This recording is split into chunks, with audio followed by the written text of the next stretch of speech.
The Adventures of Sherlock Holmes by Arthur Conan Doyle. Part 9. The Adventure of the Engineer's Thumb. Of all the problems which have been submitted to my friend, Mr. Sherlock Holmes, for solution during the years of our intimacy, there were only two which I was the means of introducing to his notice, that of Mr. Hatherley's thumb, and that of Colonel Warburton's madness. Of these the latter may have afforded a finer field for an acute and original observer, but the other was so strange in its inception and so dramatic in its details that it may be the more worthy of being placed upon record, even if it gave my friend fewer openings for those deductive methods of reasoning by which he achieved such remarkable results. The story has, I believe, been told more than once in the newspapers, but, like all such narratives, its effect is much less striking when set forth en bloc in a single half-column of print than when the facts slowly evolve before your own eyes, and the mystery clears gradually away as each new discovery furnishes a step which leads on to the complete truth. At the time the circumstances made a deep impression upon me, and the lapse of 2 years has hardly served to weaken the effect. It was in the summer of '89, not long after my marriage, that the events occurred which I am now about to summarize. I had returned to civil practice and had finally abandoned Holmes in his Baker Street rooms, although I continually visited him and occasionally even persuaded him to forego his bohemian habits so far as to come and visit us. My practice had steadily increased, and as I happened to live at no very great distance from Paddington Station, I got a few patients from among the officials. One of these, whom I had cured of a painful and lingering disease, was never weary of advertising my virtues and of endeavoring to send me on every sufferer over whom he might have any influence. One morning, at a little before 7 o'clock, I was awakened by the maid tapping at the door to announce that 2 men had come from Paddington and were waiting in the consulting room. I dressed hurriedly, for I knew by experience that railway cases were seldom trivial, and hastened downstairs. As I descended, my old ally, the guard, came out of the room and closed the door tightly behind him. "I've got him here," he whispered, jerking his thumb over his shoulder. "He's all right." "What is it, then?"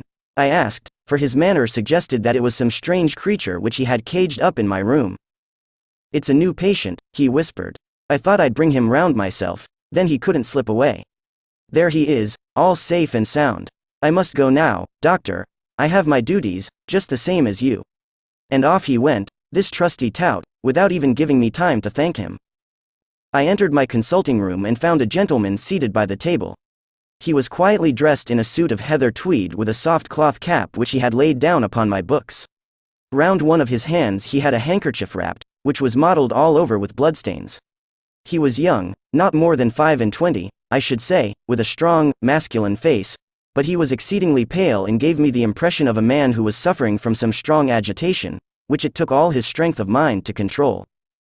"I am sorry to knock you up so early, doctor," said he, "but I have had a very serious accident during the night. I came in by train this morning, and on inquiring at Paddington as to where I might find a doctor, a worthy fellow very kindly escorted me here. I gave the maid a card, but I see that she has left it upon the side table." I took it up and glanced at it. "Mr. Victor Hatherley, hydraulic engineer, 16A, Victoria Street, 3rd floor." That was the name, style, and abode of my morning visitor. "I regret that I have kept you waiting," said I, sitting down in my library chair. "You are fresh from a night journey, I understand, which is in itself a monotonous occupation." "Oh, my night could not be called monotonous," said he, and laughed. He laughed very heartily, with a high, ringing note, leaning back in his chair and shaking his sides. All my medical instincts rose up against that laugh. "Stop it," I cried, "pull yourself together." And I poured out some water from a carafe. It was useless, however.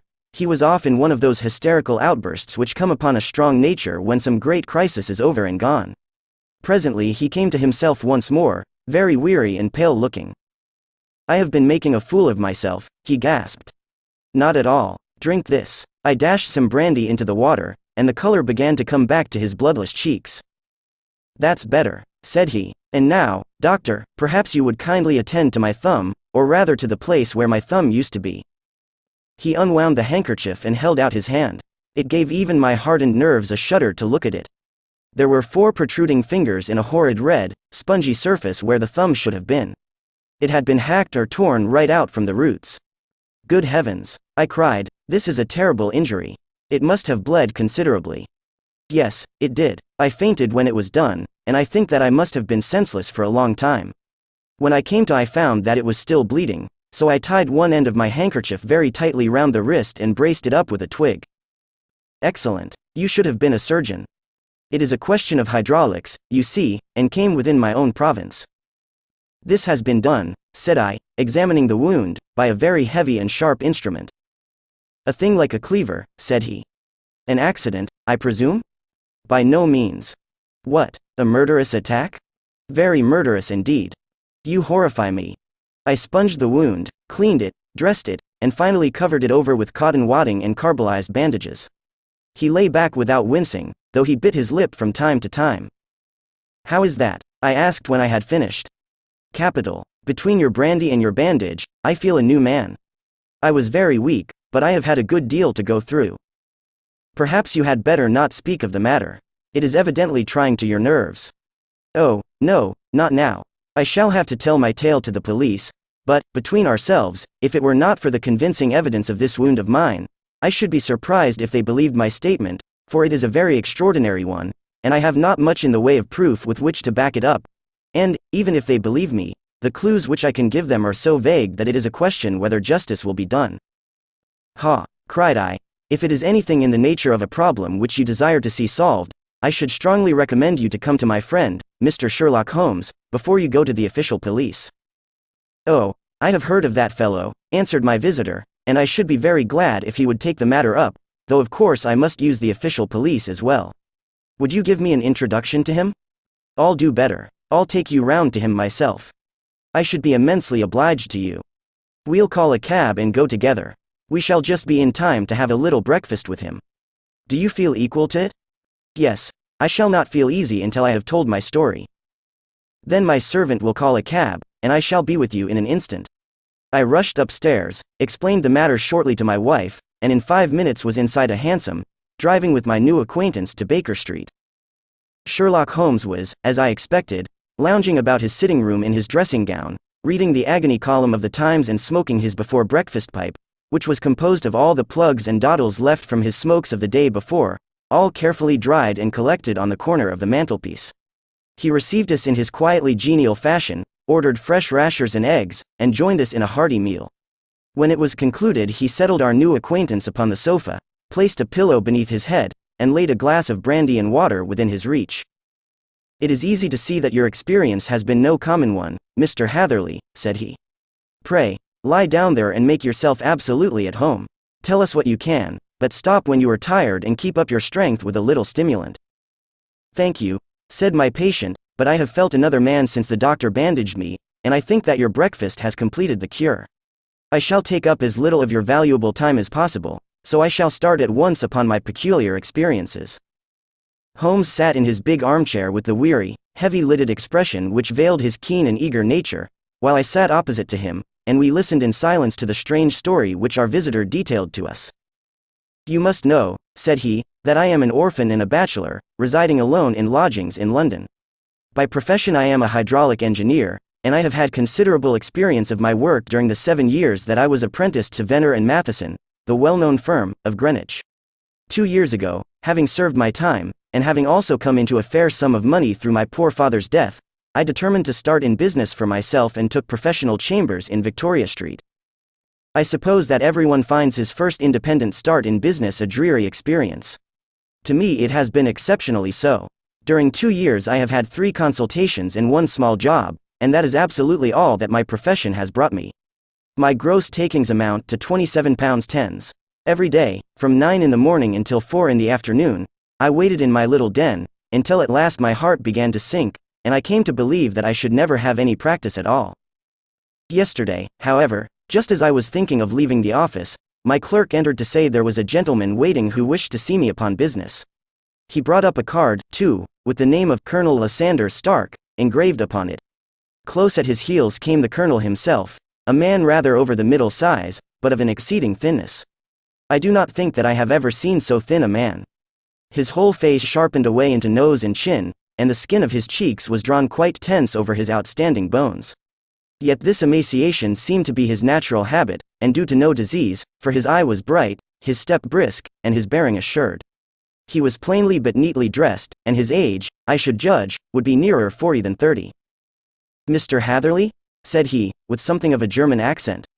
You have been recommended to me, Mr. Hatherley, as being a man who is not only proficient in his profession but is also discreet and capable of preserving a secret. I bowed, feeling as flattered as any young man would at such an address. May I ask who it was who gave me so good a character? Well, perhaps it is better that I should not tell you that just at this moment. I have it from the same source that you are both an orphan and a bachelor and are residing alone in London. That is quite correct, I answered, but you will excuse me if I say that I cannot see how all this bears upon my professional qualifications. I understand that it was on a professional matter that you wish to speak to me? Undoubtedly so, but you will find that all I say is really to the point. I have a professional commission for you, but absolute secrecy is quite essential, absolute secrecy, you understand, and of course we may expect that more from a man who is alone than from one who lives in the bosom of his family. If I promise to keep a secret, said I, you may absolutely depend upon my doing so. He looked very hard at me as I spoke, and it seemed to me that I had never seen so suspicious and questioning an eye. Do you promise, then? Said he at last. Yes, I promise. Absolute and complete silence before, during, and after. No reference to the matter at all, either in word or writing. I have already given you my word. Very good. He suddenly sprang up, and darting like lightning across the room he flung open the door. The passage outside was empty. That's all right, said he, coming back. I know that clerks are sometimes curious as to their master's affairs. Now we can talk in safety. He drew up his chair very close to mine and began to stare at me again with the same questioning and thoughtful look. A feeling of repulsion, and of something akin to fear had begun to rise within me at the strange antics of this fleshless man. Even my dread of losing a client could not restrain me from showing my impatience. I beg that you will state your business, sir, said I. My time is of value. Heaven forgive me for that last sentence, but the words came to my lips. How would 50 guineas for a night's work suit you? He asked. Most admirably. I say a night's work, but an hour's would be nearer the mark. I simply want your opinion about a hydraulic stamping machine which has got out of gear. If you show us what is wrong, we shall soon set it right ourselves. What do you think of such a commission as that? The work appears to be light and the pay munificent. Precisely so. We shall want you to come tonight by the last train. Where to? To Ayford, in Berkshire. It is a little place near the borders of Oxfordshire, and within 7 miles of Reading. There is a train from Paddington which would bring you there at about 11:15. Very good. I shall come down in a carriage to meet you. There is a drive, then? Yes, our little place is quite out in the country. It is a good 7 miles from Ayford station. Then we can hardly get there before midnight. I suppose there would be no chance of a train back. I should be compelled to stop the night. Yes, we could easily give you a shakedown. That is very awkward. Could I not come at some more convenient hour? We have judged it best that you should come late. It is to recompense you for any inconvenience that we are paying to you, a young and unknown man, a fee which would buy an opinion from the very heads of your profession. Still, of course, if you would like to draw out of the business, there is plenty of time to do so. I thought of the 50 guineas, and of how very useful they would be to me. Not at all, said I shall be very happy to accommodate myself to your wishes. I should like, however, to understand a little more clearly what it is that you wish me to do. Quite so. It is very natural that the pledge of secrecy which we have exacted from you should have aroused your curiosity. I have no wish to commit you to anything without your having it all laid before you. I suppose that we are absolutely safe from eavesdroppers? Entirely. Then the matter stands thus. You are probably aware that Fuller's earth is a valuable product, and that it is only found in 1 or 2 places in England. I have heard so. Some little time ago I bought a small place, a very small place, within 10 miles of Reading. I was fortunate enough to discover that there was a deposit of Fuller's earth in one of my fields. On examining it, however, I found that this deposit was a comparatively small one, and that it formed a link between 2 very much larger ones upon the right and left, both of them, however, in the grounds of my neighbors. These good people were absolutely ignorant that their land contained that which was quite as valuable as a gold mine. Naturally, it was to my interest to buy their land before they discovered its true value, but unfortunately I had no capital by which I could do this. I took a few of my friends into the secret, however, and they suggested that we should quietly and secretly work our own little deposit and that in this way we should earn the money which would enable us to buy the neighboring fields. This we have now been doing for some time, and in order to help us in our operations we erected a hydraulic press. This press, as I have already explained, has got out of order, and we wish your advice upon the subject.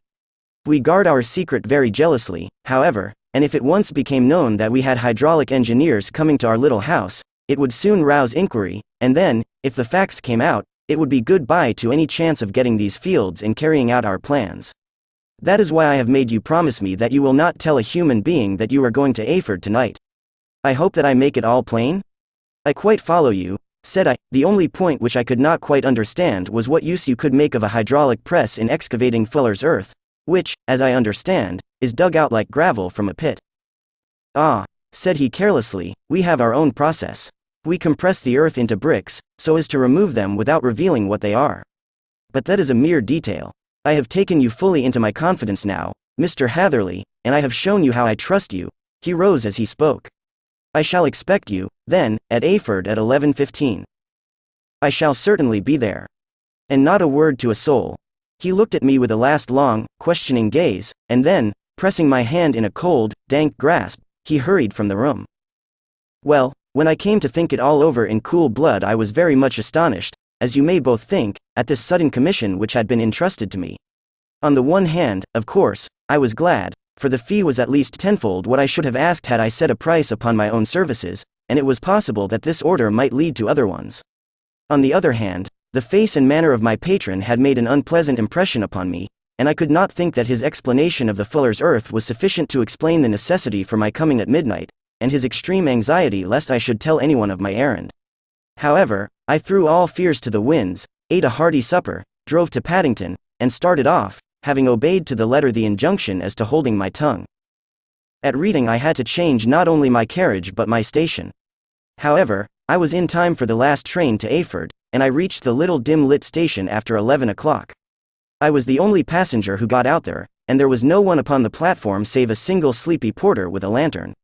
As I passed out through the wicket gate, however, I found my acquaintance of the morning waiting in the shadow upon the other side. Without a word he grasped my arm and hurried me into a carriage, the door of which was standing open. He drew up the windows on either side, tapped on the woodwork, and away we went as fast as the horse could go. One horse? Interjected Holmes. Yes, only one. Did you observe the color? Yes, I saw it by the sidelights when I was stepping into the carriage. It was a chestnut. Tired looking or fresh? Oh, fresh and glossy. Thank you, I am sorry to have interrupted you. Pray continue your most interesting statement. Away we went then, and we drove for at least an hour. Colonel Lysander Stark had said that it was only 7 miles, but I should think, from the rate that we seemed to go, and from the time that we took, that it must have been nearer 12. He sat at my side in silence all the time, and I was aware, more than once when I glanced in his direction, that he was looking at me with great intensity. The country roads seemed to be not very good in that part of the world, for we lurched and jolted terribly. I tried to look out of the windows to see something of where we were, but they were made of frosted glass, and I could make out nothing save the occasional bright blur of a passing light. Now and then I hazarded some remark to break the monotony of the journey, but the colonel answered only in monosyllables, and the conversation soon flagged. At last, however, the bumping of the road was exchanged for the crisp smoothness of a gravel drive, and the carriage came to a stand. Colonel Lysander Stark sprang out, and, as I followed after him, pulled me swiftly into a porch which gaped in front of us. We stepped, as it were, right out of the carriage and into the hall, so that I failed to catch the most fleeting glance of the front of the house. The instant that I had crossed the threshold the door slammed heavily behind us, and I heard faintly the rattle of the wheels as the carriage drove away. It was pitch dark inside the house, and the colonel fumbled about looking for matches and muttering under his breath. Suddenly a door opened at the other end of the passage, and a long, golden bar of light shot out in our direction. It grew broader, and a woman appeared with a lamp in her hand, which she held above her head, pushing her face forward and peering at us. I could see that she was pretty, and from the gloss with which the light shone upon her dark dress I knew that it was a rich material. She spoke a few words in a foreign tongue in a tone as though asking a question, and when my companion answered in a gruff monosyllable she gave such a start that the lamp nearly fell from her hand. Colonel Stark went up to her, whispered something in her ear, and then, pushing her back into the room from whence she had come, he walked towards me again with the lamp in his hand. "Perhaps you will have the kindness to wait in this room for a few minutes," said he, throwing open another door. It was a quiet, little, plainly furnished room, with a round table in the center, on which several German books were scattered. Colonel Stark laid down the lamp on the top of a harmonium beside the door. "I shall not keep you waiting an instant," said he, and vanished into the darkness. I glanced at the books upon the table, and in spite of my ignorance of German I could see that 2 of them were treatises on science, the others being volumes of poetry. Then I walked across to the window, hoping that I might catch some glimpse of the countryside, but an oak shutter, heavily barred, was folded across it. It was a wonderfully silent house. There was an old clock ticking loudly somewhere in the passage, but otherwise everything was deadly still. A vague feeling of uneasiness began to steal over me. Who were these German people, and what were they doing living in this strange, out-of-the-way place? And where was the place? I was 10 miles or so from Erfurt, that was all I knew, but whether north, south, east, or west I had no idea. For that matter, Reading, and possibly other large towns, were within that radius, so the place might not be so secluded, after all. Yet it was quite certain, from the absolute stillness, that we were in the country. I paced up and down the room, humming a tune under my breath to keep up my spirits and feeling that I was thoroughly earning my 50-guinea fee. Suddenly, without any preliminary sound in the midst of the utter stillness, the door of my room swung slowly open. The woman was standing in the aperture, the darkness of the hall behind her, the yellow light from my lamp beating upon her eager and beautiful face. I could see at a glance that she was sick with fear, and the sight sent a chill to my own heart. She held up one shaking finger to warn me to be silent, and she shot a few whispered words of broken English at me, her eyes glancing back, like those of a frightened horse, into the gloom behind her. "I would go," said she, trying hard, as it seemed to me, to speak calmly. "I would go. I should not stay here. There is no good for you to do." "But, madam," said I have not yet done what I came for. I cannot possibly leave until I have seen the machine." "It is not worth your while to wait," she went on. "You can pass through the door, no one hinders." And then, seeing that I smiled and shook my head, she suddenly threw aside her constraint and made a step forward, with her hands wrung together. "For the love of heaven," she whispered, "get away from here before it is too late." But I am somewhat headstrong by nature, and the more ready to engage in an affair when there is some obstacle in the way. I thought of my 50-guinea fee, of my wearisome journey, and of the unpleasant night which seemed to be before me. Was it all to go for nothing? Why should I slink away without having carried out my commission, and without the payment which was my due? This woman might, for all I knew, be a monomaniac. With a stout bearing, therefore, though her manner had shaken me more than I cared to confess, I still shook my head and declared my intention of remaining where I was. She was about to renew her entreaties when a door slammed overhead, and the sound of several footsteps was heard upon the stairs. She listened for an instant, threw up her hands with a despairing gesture, and vanished as suddenly and as noiselessly as she had come. The newcomers were Colonel Lysander Stark and a short thick man with a chinchilla beard growing out of the creases of his double chin, who was introduced to me as Mr. Ferguson. "This is my secretary and manager," said the colonel.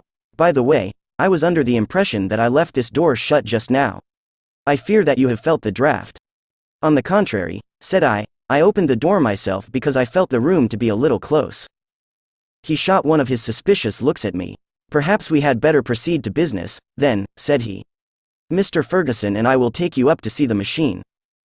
I had better put my hat on, I suppose." "Oh, no, it is in the house." "What, you dig fuller's earth in the house?" No, this is only where we compress it. But never mind that. All we wish you to do is to examine the machine and to let us know what is wrong with it."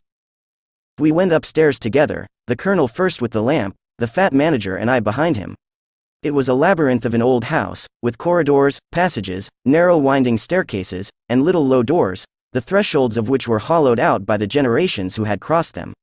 There were no carpets and no signs of any furniture above the ground floor, while the plaster was peeling off the walls, and the damp was breaking through in green, unhealthy blotches. I tried to put on as unconcerned an air as possible, but I had not forgotten the warnings of the lady, even though I disregarded them, and I kept a keen eye upon my 2 companions. Ferguson appeared to be a morose and silent man, but I could see from the little that he said that he was at least a fellow countryman. Colonel Lysander Stark stopped at last before a low door, which he unlocked. Within was a small, square room, in which the 3 of us could hardly get at one time. Ferguson remained outside, and the colonel ushered me in. "We are now," said he, "actually within the hydraulic press, and it would be a particularly unpleasant thing for us if anyone were to turn it on. The ceiling of this small chamber is really the end of the descending piston, and it comes down with the force of many tons upon this metal floor. There are small lateral columns of water outside which receive the force, and which transmit and multiply it in the manner which is familiar to you. The machine goes readily enough, but there is some stiffness in the working of it, and it has lost a little of its force. Perhaps you will have the goodness to look it over and to show us how we can set it right." I took the lamp from him, and I examined the machine very thoroughly. It was indeed a gigantic one, and capable of exercising enormous pressure. When I passed outside, however, and pressed down the levers which controlled it, I knew at once by the whishing sound that there was a slight leakage, which allowed a regurgitation of water through one of the side cylinders. An examination showed that one of the India rubber bands which was round the head of a driving rod had shrunk so as not quite to fill the socket along which it worked. This was clearly the cause of the loss of power, and I pointed it out to my companions, who followed my remarks very carefully and asked several practical questions as to how they should proceed to set it right. When I had made it clear to them, I returned to the main chamber of the machine and took a good look at it to satisfy my own curiosity.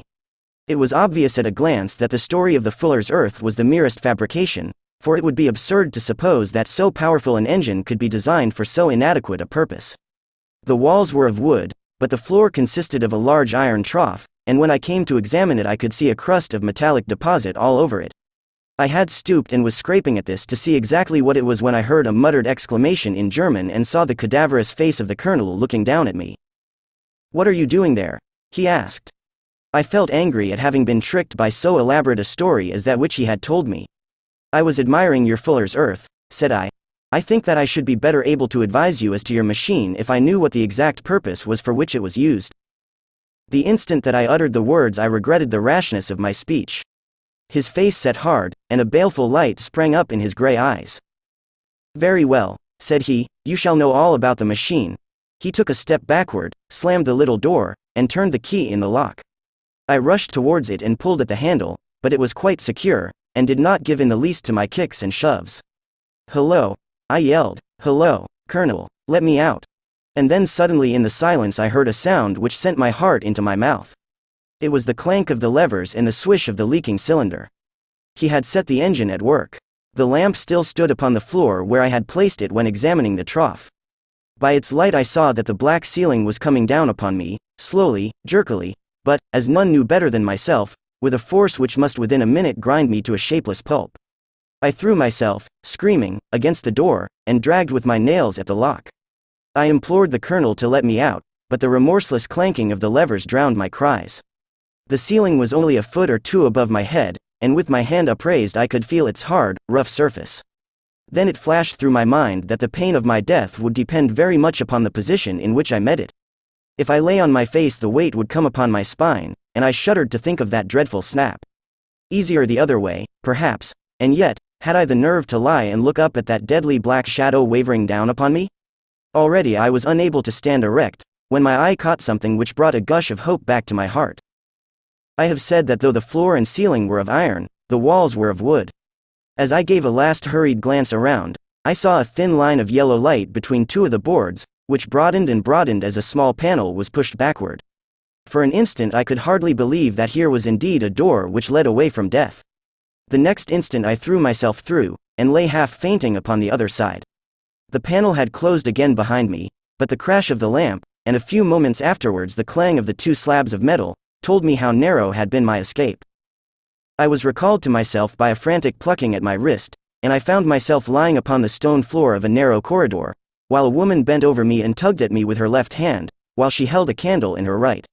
It was the same good friend whose warning I had so foolishly rejected. "Come, come," she cried breathlessly. "They will be here in a moment. They will see that you are not there. Oh, do not waste the so precious time, but come." This time, at least, I did not scorn her advice. I staggered to my feet and ran with her along the corridor and down a winding stair.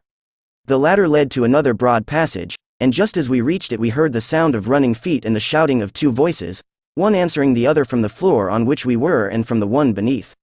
My guide stopped and looked about her like one who is at her wit's end.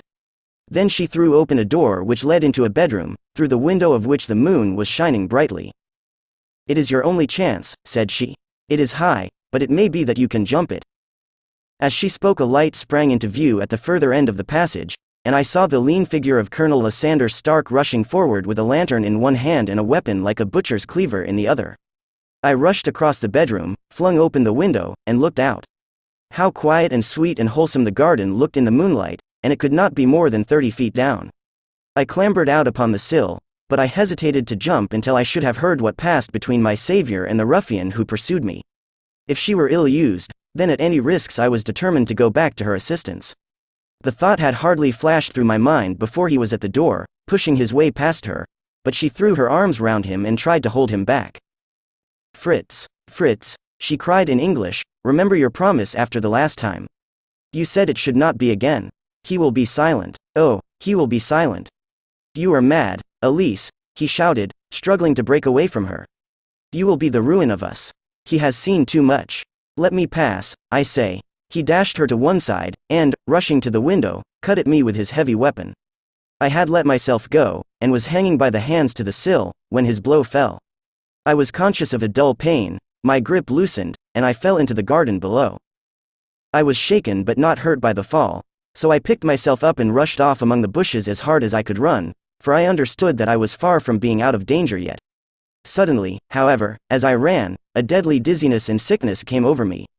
I glanced down at my hand, which was throbbing painfully, and then, for the first time, saw that my thumb had been cut off and that the blood was pouring from my wound.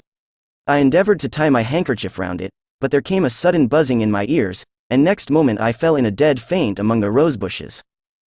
How long I remained unconscious I cannot tell. It must have been a very long time, for the moon had sunk, and a bright morning was breaking when I came to myself. My clothes were all sodden with dew, and my coat sleeve was drenched with blood from my wounded thumb. The smarting of it recalled in an instant all the particulars of my night's adventure, and I sprang to my feet with the feeling that I might hardly yet be safe from my pursuers. But to my astonishment, when I came to look round me, neither house nor garden were to be seen. I had been lying in an angle of the hedge close by the highroad, and just a little lower down was a long building, which proved, upon my approaching it, to be the very station at which I had arrived upon the previous night.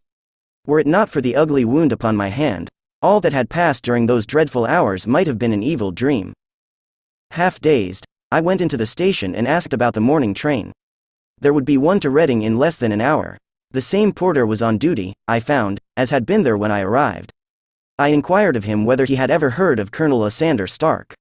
The name was strange to him. Had he observed a carriage the night before waiting for me? No, he had not. Was there a police station anywhere near? There was one about 3 miles off.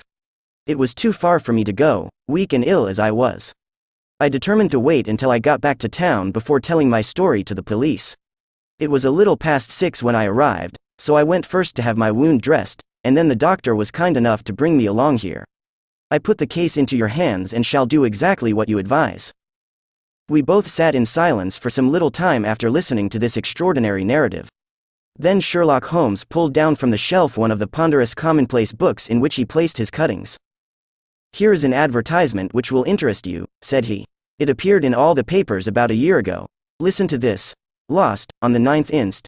Mr. Jeremiah Hailing, aged 26, a hydraulic engineer. Left his lodgings at 10 o'clock at night, and has not been heard of since. Was dressed in, etc., etc. Ha! That represents the last time that the colonel needed to have his machine overhauled, I fancy." "Good heavens!" cried my patient. "Then that explains what the girl said." "Undoubtedly. It is quite clear that the colonel was a cool and desperate man, who was absolutely determined that nothing should stand in the way of his little game, like those out-and-out pirates who will leave no survivor from a captured ship. Well, every moment now is precious, so if you feel equal to it we shall go down to Scotland Yard at once as a preliminary to starting for Ayford." Some 3 hours or so afterwards we were all in the train together, bound from Reading to the little Berkshire village. There were Sherlock Holmes, the hydraulic engineer, Inspector Bradstreet, of Scotland Yard, a plain clothes man, and myself. Bradstreet had spread an ordnance map of the county out upon the seat and was busy with his compasses drawing a circle with Ayford for its center. "There you are," said he.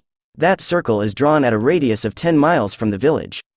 The place we want must be somewhere near that line. You said 10 miles, I think, sir. It was an hour's good drive.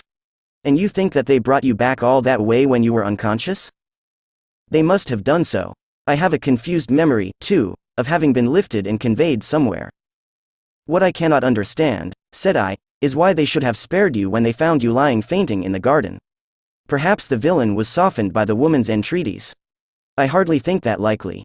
I never saw a more inexorable face in my life. Oh, we shall soon clear up all that, said Bradstreet. Well, I have drawn my circle, and I only wish I knew at what point upon it the folk that we are in search of are to be found. I think I could lay my finger on it, said Holmes quietly. Really, now, cried the inspector, you have formed your opinion. Come, now, we shall see who agrees with you. I say it is south, for the country is more deserted there. And I say east, said my patient. I am for west, remarked the plain-clothes-man. There are several quiet little villages up there. And I am for north, said I, because there are no hills there, and our friend says that he did not notice the carriage go up any. Come, cried the inspector, laughing, it's a very pretty diversity of opinion. We have boxed the compass among us. Who do you give your casting vote to? You are all wrong. But we can't all be. Oh, yes, you can. This is no point. He placed his finger in the center of the circle. This is where we shall find them. But the 12-mile drive? Gasped Hatherley. 6 out and 6 back. Nothing simpler. You say yourself that the horse was fresh and glossy when you got in. How could it be that if it had gone 12 miles over heavy roads? Indeed, it is a likely ruse enough, observed Bradstreet thoughtfully. Of course there can be no doubt as to the nature of this gang. None at all, said Holmes. They are coiners on a large scale, and have used the machine to form the amalgam which has taken the place of silver. We have known for some time that a clever gang was at work, said the inspector. They have been turning out half-crowns by the thousand. We even traced them as far as Reading, but could get no farther, for they had covered their traces in a way that showed that they were very old hands. But now, thanks to this lucky chance, I think that we have got them right enough. But the inspector was mistaken, for those criminals were not destined to fall into the hands of justice. As we rolled into Ayford Station we saw a gigantic column of smoke which streamed up from behind a small clump of trees in the neighborhood and hung like an immense ostrich feather over the landscape. "The house on fire?" asked Bradstreet as the train steamed off again on its way. "Yes, sir," said the station master. "When did it break out?" "I hear that it was during the night, sir, but it has got worse, and the whole place is in a blaze." "Whose house is it?" "Dr. Becher's." "Tell me," broke in the engineer, "is Dr. Becher a German, very thin, with a long, sharp nose?" The station master laughed heartily. "No, sir, Dr. Becher is an Englishman, and there isn't a man in the parish who has a better lined waistcoat. But he has a gentleman staying with him, a patient, as I understand, who is a foreigner, and he looks as if a little good Berkshire beef would do him no harm." The station master had not finished his speech before we were all hastening in the direction of the fire. The road topped a low hill, and there was a great widespread whitewashed building in front of us, spouting fire at every chink and window, while in the garden in front 3 fire engines were vainly striving to keep the flames under. "That's it," cried Hatherley, in intense excitement. "There is the gravel drive, and there are the rose bushes where I lay. That second window is the one that I jumped from." "Well, at least," said Holmes, "you have had your revenge upon them. There can be no question that it was your oil lamp which, when it was crushed in the press, set fire to the wooden walls, though no doubt they were too excited in the chase after you to observe it at the time. Now keep your eyes open in this crowd for your friends of last night, though I very much fear that they are a good 100 miles off by now." And Holmes' fears came to be realized, for from that day to this no word has ever been heard either of the beautiful woman, the sinister German, or the morose Englishman. Early that morning a peasant had met a cart containing several people and some very bulky boxes driving rapidly in the direction of Reading, but there all traces of the fugitives disappeared, and even Holmes' ingenuity failed ever to discover the least clue as to their whereabouts.